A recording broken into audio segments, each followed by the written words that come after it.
Terre, qui est arrivé ici à Saint-Nazaire en 1986 et il a ouvert à la visite en 1987. Depuis cette date, il a accueilli près de 3 millions de visiteurs et c'est l'un des seuls sous-marins qui se visitent en France. Il faut savoir qu'il y en a 4, mais c'est le seul sous-marin qui est présenté à flot, c'est-à-dire dans l'eau, son élément, on va dire, naturel.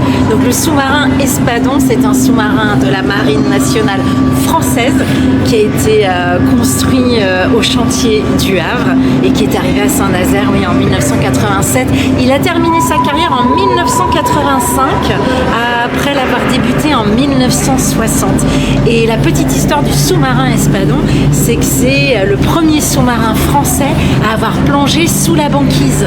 Donc c'est ce que vous allez pouvoir découvrir pendant la visite du sous-marin avec des images d'archives notamment projetées juste derrière moi.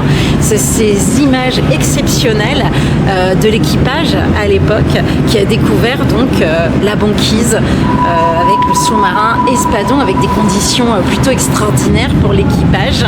Et donc c'est cette découverte avec Marc le reporter, puisque c'est un audio-guide.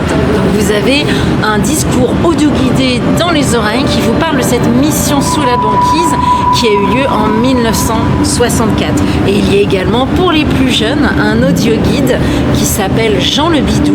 Le Bidou étant le plus jeune membre de l'équipage.